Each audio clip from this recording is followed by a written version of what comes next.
Hey everyone, this is Larry. Welcome back to Today I Feel Like. Today we're going to take a look at the newer NW635 Speedlite. This is a flash for your cameras.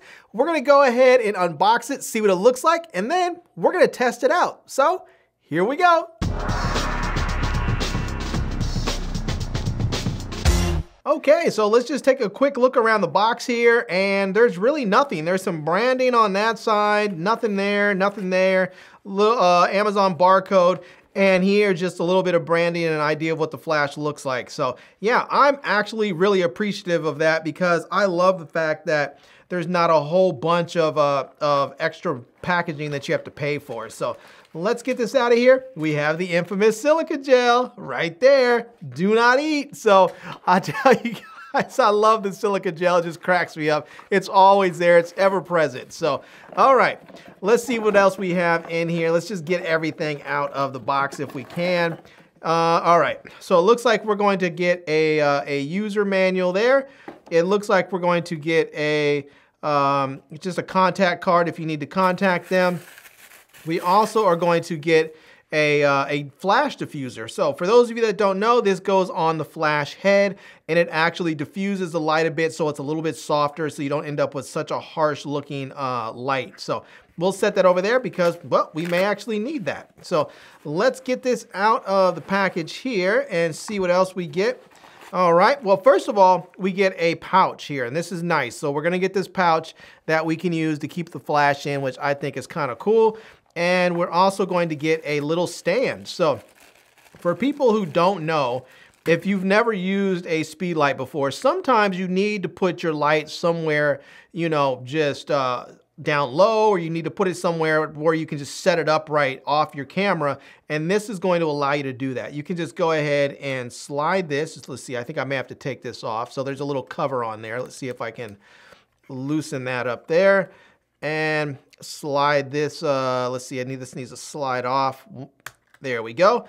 And that's just a little cover that protects the hot shoe on there. So we're gonna take that off and we're gonna go ahead now and slide this thing on here.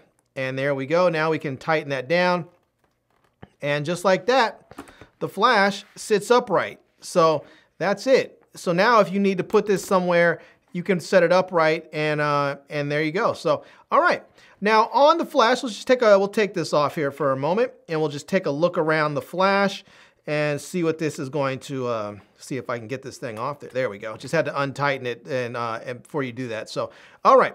So here we are. On this side, we have a PC sync socket there. So if you're using this with a cable, you can actually plug it in there. So you can do that.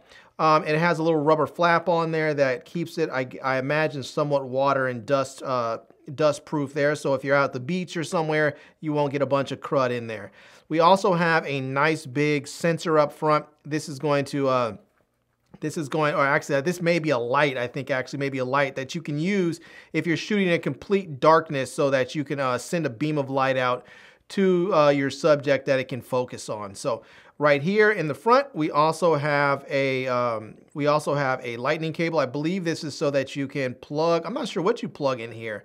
Yeah. Oh, maybe, you know what? I bet you this is so that you can actually plug in an external power bank. If you wanted to plug in something like some of these devices have have separate power bricks or whatever that you can use to power these, so you don't have to use the external batteries, like the rechargeable. So it's going to take 4 AA's, but if you want to buy a separate pack, you can actually charge it. So let's say with this pack here, let's say with the 4 AA batteries, let's say that you were going to get 200 flashes. If you had an external power brick or power bank or whatever it is that they want to call it, you may get 400 flashes. So it's just, you know, that comes in handy if you're shooting sports or weddings or something like that. So, all right.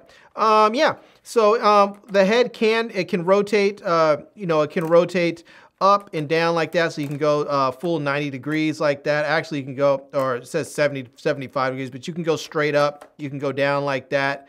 You can actually rotate this. So you can go to the side and you can actually go, if you turn it the other way, you can go all the way backwards. So if you wanted to go backwards, you can do that. and you can go up like that. So there's all kinds of ways that you can use this this flash in different angles. Now on the back here, we have an LCD screen that will light up once we put some batteries in there. We have a power button, we have a set button, we have a menu button right there, and we also have, which is a test button right there. And then we have the dial, this four-way dial right there, touchpad, that we can use to navigate through the menus. So yeah, I'm gonna go ahead and I'm gonna put some batteries in this flash here, this Speedlite, and then I'm gonna take a few pictures and show you how big of a difference it can make. So yeah, let's just we're gonna try it out, tell you what, and let you see how it works, and you can tell me what you think about it. All right, so before we get started, let's just go ahead and make sure we have some batteries in here. Let's power this thing up and get it going. And then we're gonna put it on my camera here, and we're gonna I'm gonna test it out. We're gonna see how this thing actually performs. So we'll do some before flashes and after flash pictures and test it out. So there we go, we have the batteries in. Now all we need to do is just hit the power button right there. And there we go, we can see that it is lighting up. And yeah, just like that, it is powered on, and now it is it's ready to go. So yeah, let's see here if we push this. Oh, yep, definitely flashed, so that's good. If you hit the power button, you will actually see that the screen lights up on there. So it makes it just a bit easier to read there if you're in the dark, or just sometimes even if it's just easier to read because it's bright and it's green there. So if you want to turn it off to save battery, just push the power button and it turns off. So yeah, now you can hit the set button right here, and this is going to allow you to change, for instance, your what do you call it? Your zoom, your focal length, excuse me, lost my tongue there. So you can push that, and then you can manually hit that so that it zooms in or zooms out. So, and let's see if we can get that going. So there you go, you hit that, and then it manually moves through, and you can go all the way up to 180 millimeters, and you can go as wide as, let's see, you can go as wide as 24 millimeters. So yeah, all right. And you can always leave it on auto. What auto is going to do is, if you're in full TTL mode, what auto is going to do is just simply read the focal length based on the lens and whatever metadata is being passed through from the lens and the camera to the flash, and that way it'll choose whatever the focal length is on your camera. So, all right, that's some of the basics here. You can also go manual if you like. From manual mode, you can choose anywhere from 1/128th of a power. You can go up to, you can change, well, there you go. You can change your plus and minus EV if you want to change that, but you can go down to 1/28th of a power. You can go up all the way to full power. So if you are shooting in manual mode, usually full power is pretty doggone bright, probably too bright for most scenarios. And also it takes longer recycling times if you shoot at full power. But if you drop down to usually like quarter power, eighth of a power, in most situations you will be able to get the light that you need, and you'll be able to actually have faster recycling times. So yeah, you can also get rid of the little beep. There is a little sound icon in the corner, so if you don't want that, you can get rid of that if that's something that you need to get rid of if you're shooting at a wedding, or maybe in like some sort of scenario where you cannot have noises beeping on your flash. So, all right, let's go ahead and I'm gonna get this onto my camera here. So I'm actually gonna use the camera I'm recording with. So I'm gonna record with a different camera, and I'm just gonna go into the other room and show you one thing that I think this flash would be really nice with. And that is, one, if you are, for instance, having dinner, say Thanksgiving dinner, and you have family over, you're all gonna be around the table. Well, I'm gonna show you how you can actually use this flash to, to be able to sort of add light when maybe you don't have a whole lot of light in the room. This is going to help you add some light so that you can make sure everybody looks good and is illuminated. And yeah, so we'll do a before and after, show you what it looks like without the flash and with the flash. And yeah, let's try it out. All right, so I went ahead and set my camera up, and I have the flash ready to go, but I haven't turned it on yet. So what I want to do is just take a quick picture without the flash so you can see what the scene's going to look like, and then I'm going to take a picture with the flash so you can see how much of a difference it makes. So I'm going to do one with the camera just, with the flash just direct when I do it, and then we'll take one and we'll bounce it off the ceiling. So let's first just take a picture without the flash on. So let me go ahead and do that there. Let's see if we can get this going. And there we go, we took one there. I'm gonna take one more just to be sure. And I think I'm messing something up there. Let's go and hit that again. All right, so there we go. I took a couple of photos there. Now, I'm gonna go ahead and I'm going to turn the flash on so that we can see how much of a difference it makes. Now, the first one that I'm gonna do is going to have it's going to have a very direct flash on me, and then I'm gonna bounce it. All right, so I have the flash turned on now. It's in straight auto. Everything is pretty much straight auto, and I have it in just the regular old TTL. It's ready to go. So let me go ahead and hit the button so we can take a picture right here. And there we go. Woo, that was bright. Yeah. All right, let me take one more just for good measure here. And we'll hit that there. Oop, I think I canceled it. Let me hit it one more time there. And here we go. All right, so there we go. That was just the regular TTL one there. So let's take a quick look at these photos, and then I'm gonna bounce it off the ceiling and we'll take a look after that.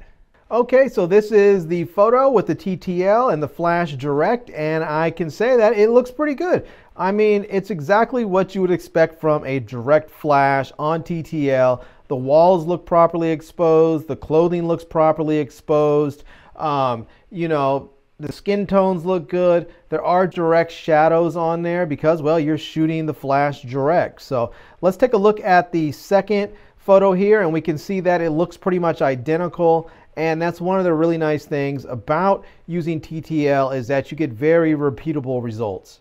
All right, so I went ahead and aimed the flash up at the ceiling here. It's still straight in TTL, so I'm gonna go ahead and just take a photo and see what this looks like bounced. So we'll take that there.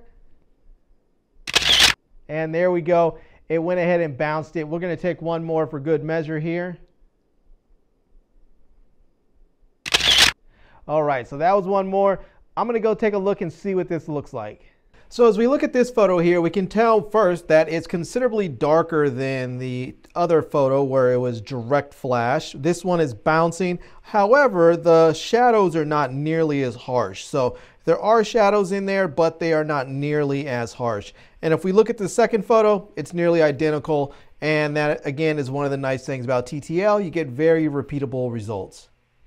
All right, so the last photos that I'm going to take here are just in manual mode. So what I did is I put the flash in manual mode, and what I'm shooting at now is at a 60th of a second at 1.4. So it's 60th of a second and my aperture is at 1.4. Right now I have the flash set to full power and it's gonna bounce off the ceiling. So let's go take a look at what this is gonna, well, I'm gonna shoot it and then we'll take a look at what this is gonna look like. So let me go take a photo right quick. Woo, that was bright. All right, let me go ahead and I'm gonna change this and just go up one level and then go all the way until we get to, I don't know, we'll drop it down. So I started at full power, I'm just gonna drop it down a little bit and a little bit and a little bit, and we'll take a look at the different photos in just a moment. Okay, so there we are at full power, and as we can see, everything is just way too bright. I mean, it is completely washed out. Not completely, but nearly completely washed out. The walls are looking completely white. There's no detail in them.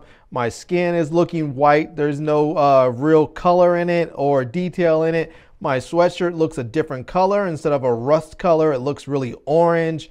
The table's blown out. Yeah, everything looks really bad in there. So full color is just way too bright. Okay, so we were able to see that full power is just way too bright. So knowing that a half power is likely going to be way too bright as well, and a quarter power is probably going to even be too bright. So I dropped it down to 1/8 of a power. We're going to see what that looks like, and if it's still too bright, we'll drop it down a little bit more. If it's not, then we'll boost it up a little bit, or maybe it's just right. So let's go ahead and try full 1/8 of a power shot. So let's do this right here. All right, let's go take a look. So this is looking really pretty good, I have to say. I think it did a nice job. The walls are nice and bright, but still have texture on them.